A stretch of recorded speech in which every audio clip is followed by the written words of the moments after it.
अगर आपकी 1 ईयर की सैलरी अराउंड ₹15 लाख है तो हो सकता है आप हर साल 40,000 to 50,000 एक्स्ट्रा टैक्स दे रहे हो, सिर्फ इसलिए क्योंकि आपने गलत टैक्स रिजीम चूज किया। और सबसे डेंजरस बात, ज़्यादा लोगों को पता ही नहीं होता कि उनके लिए कौन सा रिजीम एक्चुअली बेटर है।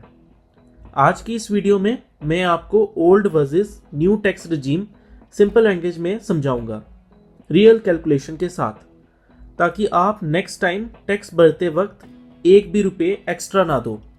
सबसे पहले समझते हैं कि ओल्ड और न्यू टैक्स रिजीम एक्चुअली है क्या।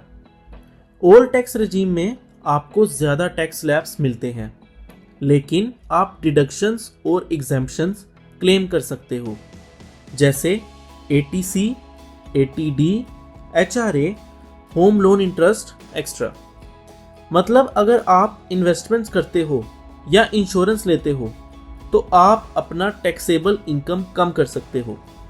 वहीं न्यू टैक्स रिजीम में टैक्स रेट्स थोड़े कम रखे गए हैं, लेकिन ऑलमोस्ट सारे डिडक्शंस हटा दिए गए हैं। यानी simple system, lower rates but no major deductions. अब कंफ्यूजन खत्म करते हैं एक क्लियर कंपैरिजन के साथ। स्क्रीन पर आपको दोनों रेजीम्स साइड बाय साइड दिख रहे होंगे, ओल्ड और न्यू। बस 1 मिनट में आपको पूरा डिफरेंस क्लियर हो जाएगा। ओल्ड टैक्स रिजीम में स्लैब्स कुछ इस तरह होते हैं। 0 से 2.5 लाख 0 टैक्स, 2.5 से 5 लाख 5% टैक्स, 5 से 10 लाख 20% टैक्स, 10 लाख से ऊपर 30% टैक्स।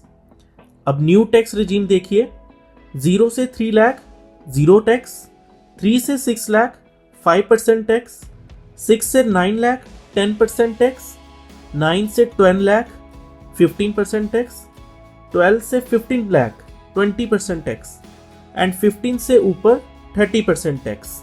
ध्यान से देखिए, न्यू रेजीम में स्लैब्स ज़्यादा हैं और मिडिल इनकम लोगों के लिए रेट्स थोड़े कम रखे गए हैं।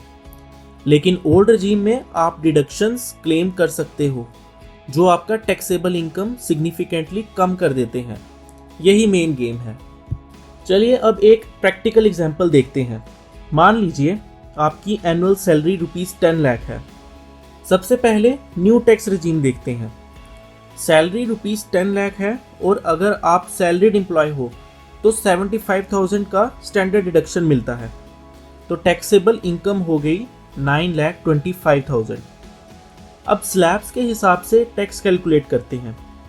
4 लाख तक 0 टैक्स, 4 लाख से 8 लाख तक 5% टैक्स, मतलब 20,000 रुपीज़।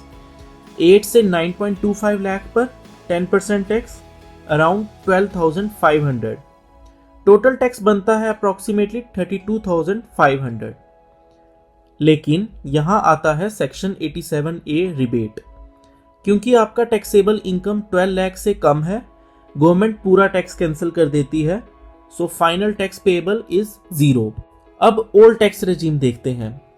यहाँ रेट्स थोड़े ज़्यादा हैं, लेकिन डिडक्शंस मिलते हैं।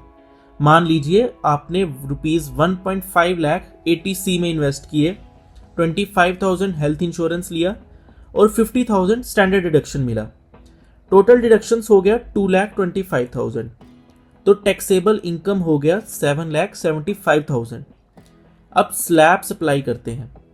2.5 लाख तक 0 टैक्स, 2.5 से 5 लाख पर 5% tax, that means 12,500।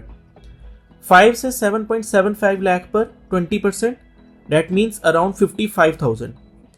Total tax बनता है अप्रॉक्सीमेटली 67,500।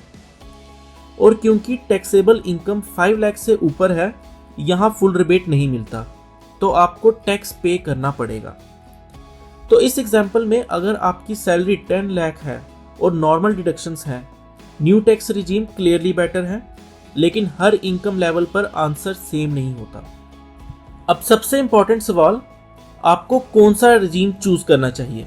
सिंपल रूल याद रखिए, choose new tax regime if अगर आपके पास ज़्यादा इन्वेस्टमेंट्स नहीं है, अगर आप ATC, होम लोन या इंश्योरेंस डिडक्शंस प्रॉपर्ली यूज़ नहीं करते, या आप सिंपल कैलकुलेशन चाहते हो बिना पेपर वर्क के, तो न्यू टैक्स रिजीम आपके लिए बेटर हो सकता है।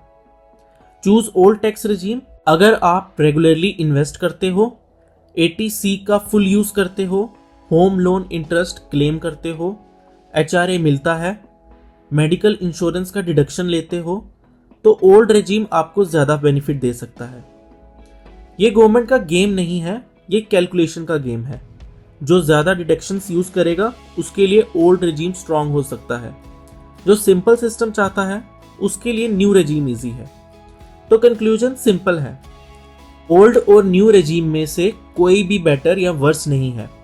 बेटर वो है जो आपकी इनकम और डिडक्शंस के हिसाब से सही बैठता हो। टैक्स प्लानिंग इमोशन से नहीं, कैलकुलेशन से होती है। इसलिए रेजीम चूज करने से पहले नंबर समझिए, वरना हर साल अननेसेसरी टैक्स पे करते रहेंगे। ध्यान रखिए, टैक्स बचाना इलीगल नहीं है, गलत प्लानिंग करना एक्सपेंसिव है। मैं इस सीरीज में टैक्स और सैलरी रिलेटेड टॉपिक्स को सिंपल लैंग्वेज में एक्सप्लेन करता रहूँगा ताकि आप इन्फॉर्म डिसीजन ले सकें। अगर आपको ऐसे प्रैक्टिकल फाइनेंस वीडियोस पसंद हैं तो चैनल को सब्सक्राइब ज़रूर करिए।